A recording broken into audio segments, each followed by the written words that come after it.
안녕하십니까. 자유북한 방송의 김성민입니다. 오랜만에 찾아뵙겠습니다. 개인적인 사정이 좀 있었는데요. 오늘은 북한판 버닝썬라는 제목으로 이야기를 준비해봤습니다. 북한판 버닝썬 하면 북한에 대한 이야기는 좀 아는데 한국에서 벌어지고 있는 현재 이 버닝썬 사태에 대해서 잘은 모릅니다. 하지만 연예인 등 특권층의 마약, 성접대, 증거인멸 시도, 이들에 관한 일부 권력기관들의 묵인 방조, 특혜 혐의를 낳게 한 날마다 의혹이 불거지는 사건이 버닝썬 사태라고 이해하고 있습니다.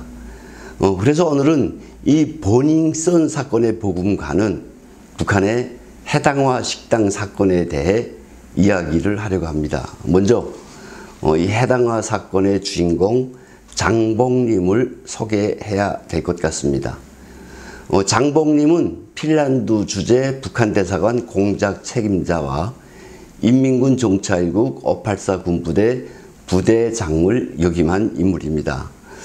이 자료는 제가 만들어낸 자료가 아니고 연합뉴스에 근거한 자료입니다. 이후에 1989년 12월 노동당 35호실 부대장을 지냈던 장봉님, 그리고 1993년 2월엔 김정일의 지시로 35호실 산하의 대남 군사전략정보수집 전담기구인 대외문화연락실이 창설되면서 초대 실장으로 임명되기도 했던 인물입니다. 이 장봉님이 1996년 해외공작 자금 및 현지 거점 확보를 위한다는 명목으로 베이징 한복판에 해당화 식당을 차려놓았습니다. 1996년은 북한에서 대량 아사자가 발생하고 이른바 고난의 행군이 시작되던 시기이기도 합니다. 이때 북한은 공화국 창건 이래 처음으로 국제사회를 향해서 우리 아이들이 영양실조에 걸려 죽어가고 있다면서 식량 지원을 요청하기 시작했습니다. 그리고 자존심 빼놓으면 건질 게 없다라고 말하던 그 북한이 자존심을 마구 구겨가면서 국제사회를 향해서 식량 지원을 요청하던 때가 바로 이때입니다. 한편 김정일은 나라 형편이 점점 어려워지고 있는데 기관마다 국가에 손을 내밀지 말고 이 자체로 외화를 벌어들여서 혁명과 건설에 이바지하라라는 지시를 내리기도 합니다.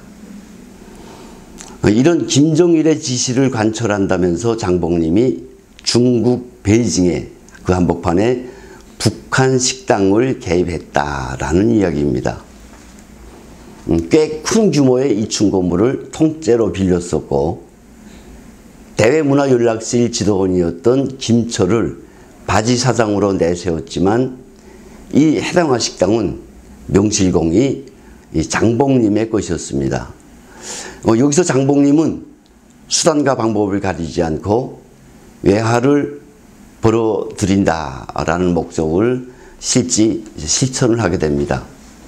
그런데 식당만 운영해서는 큰 돈을 모으지 못한다고 판단한 장봉님은 소위 북한산 마약을 밀수로 들여와서 해당화 식당을 고점으로 중국의 마약 중개업자들에게 팔아 넘기게 됩니다.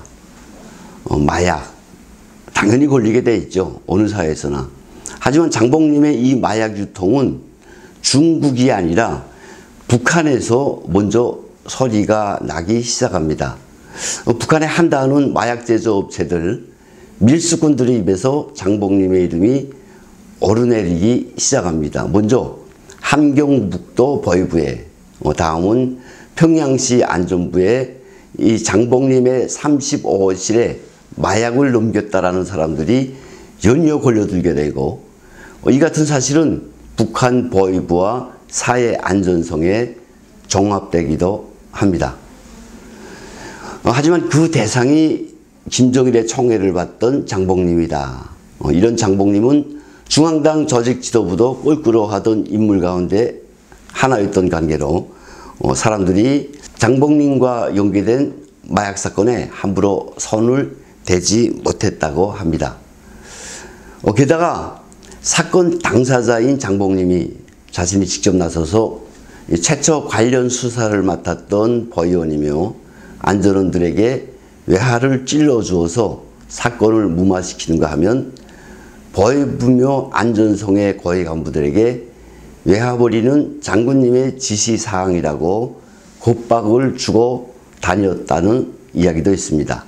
그래서 자연히 이 마약 사건은 없던 일로 되어버렸더라라는 이야기가 현재도 북한에서 회자되고 있습니다. 이후 장봉님에 해당한 식당은 요 종업원들이 성접대 사건으로 다시 한번 구설수에 오르게 됩니다. 앞서 말씀드린 바와 같이 해당한 식당은 제법 큰 규모의 북한 식당이어서 여기서 일하는 종업원 수가 30여 명에 달했다고 하네요. 당연히 북한에서 뽑혀온 최고의 음악 인재들이고 대부분 출중한 미모를 갖춘 여성들이었다고 합니다.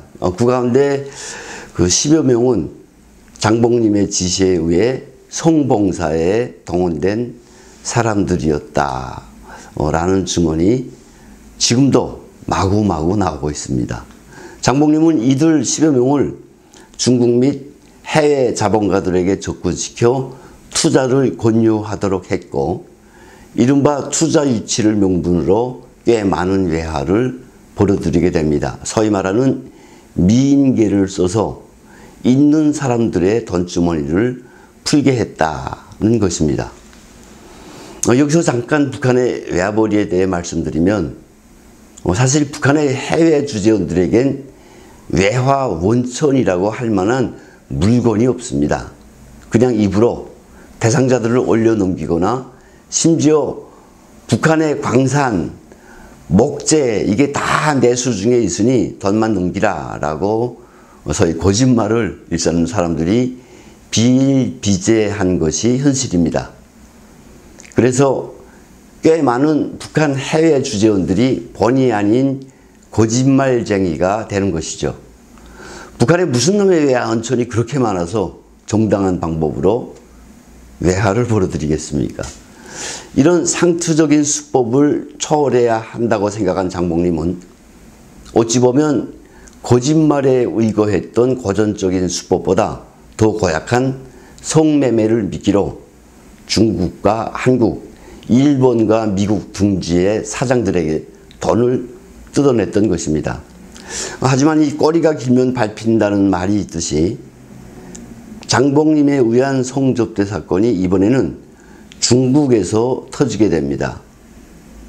1996년 겨울 중국 공안국 베이징 치안관리총부에 해당한 식당 요정업원들이 성매매 사건이 접수되게 되고 공안원들이 성매매 현장을 급습해서 관계자들을 체포해 간 사건이 벌어졌습니다. 유감스럽게도 현장에서 체포된 사람들은 대한민국 여권 소유자 2명과 해당 식당 여종업원 2명이었다고 하네요. 앞서 말씀드린 바와 같이 이 바지 사장 김철이 아무리 돈을 먹이고 줄을 대봐도 치안총부에 정식 접수된 사건이라고 어쩔 도리가 없다 라고 했던 사건이었습니다. 결국 일본에 출장 가 있던 장봉님에게 보고되고 장봉님이 이튿날 부랴부랴 베이징으로 달려와야 했던 사건이기도 했습니다. 이 사건이 크게 번질까 봐 걱정이 태산 같았던 장봉님은 베이징에 도착하는 즉시 베이징 치안총부장을 만났고 무엇을 얼마나 주겠다고 약속했는지는 몰라도 직접 체포되었던 사람들을 차에 태우고 식당에 다시 나타났다고 합니다. 이런 사건들이 국가보위부나 중앙당 조직 지도부가 모를 리 없었지만 장봉님의 위세가 위세이니만큼 모른 척하고 넘어갈 수밖에 없었던 사건들이기도 했다라는 게 증언자들의 이야기입니다. 그러다가 결국 일이 터지고 말았습니다. 장봉님은 김철로부터 식당에 드나드는 사람 가운데 재미교포 사업가가 있는데 이 사람을 잘만 주무르면 무기 수출을 위한 확실한 커넥션을 만들 수 있다라는 이야기를 듣게 됩니다. 이 무기 수출이라는 게 공식적인 채널을 가동하면서 김정일에게 상납할 수 있는 외화를 왕창 거둬들일 수 있다고 판단한 장봉님은 1997년 봄에 제프리 안이라는 재미교포 사업가를 직접 만나기까지 합니다. 그리고 제프리 안이 요구하는 로비 자금 120만 불을 그에게 쥐어주는데 이 자금의 출처가 중앙당 39호실의 자금이었습니다. 당시 장봉님의 위세가 얼마나 대단했으면 6개월 후에 갚는다는 말 한마디에 김정일의 통치 자금이 빠져나왔겠습니까? 하지만 6개월이 훨씬 지나도 자금은 회수되지 않았습니다. 소위 무기 수출 커넥션을 만들어준다며 돈을 받고 난 재미교포 제프리 안이라는 사람이 다시는 해당 식당에 나타나지 않았기 때문입니다. 이런 사실이 중국과 미국 교포사회에 암암리에 회자되고 곧 노동당 조직지도부 리제강 제1부부장에게까지 알려졌으며 평소 장봉님을 좋지 않게 보던 리제강 부부장은 당시 국가안전보위부 부장이었던 우동축에게 중국 현지에서 김철을 체포하도록 지시했고 결국 국가안전부 요원 9명이 현지를 급습하게 됩니다. 이때 북경의 무궁화 식당 노래방엔 밤새 술을 마신 한국인 3명이 식당 여직원들을 끼고 잠을 자고 있었다고 하니 김철과 장봉님이 제대로 걸려든 사건입니다. 이런 사실을 보고받은 김정일이 당연히 대노했겠죠. 대노해서 당 자금에까지 손을 댄 장봉님 그놈, 관계자들, 이놈들 엄격히 처리하라 라고 지시했다고 합니다. 이 지시가 하달된 이튿날 장봉님과 김철은 미국과 내통한 간첩으로 처형을 당하고 대문화연락실 지도원 김순철, 김명국이 정치범 수용소로 끌려가게 됩니다. 이런 일이 있고 나서 수년이 지난 오늘날 김정일이 35실 관계자들과 만난 자리에서 왜 장봉님이 보이지 않는가라고 물었다고 합니다.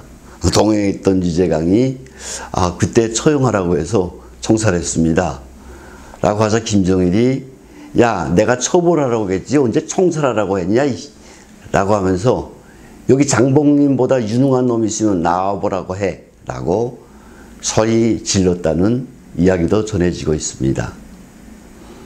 문제의 이 장봉님은 김정일에 의해 이후에 다시 한번 죽임을 당하게 되는데요.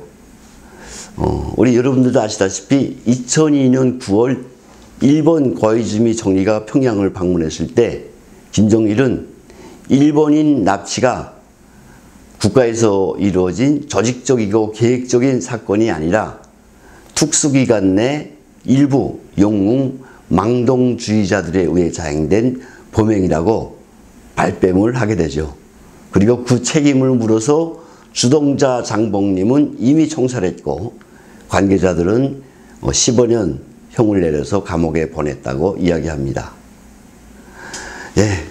그럼 여기서 오늘 준비한 제 이야기를 전부 마치도록 하겠습니다. 북한 체제를 이해하는데 조금이나마 도움이 되었으면 하는 바람입니다. 감사합니다.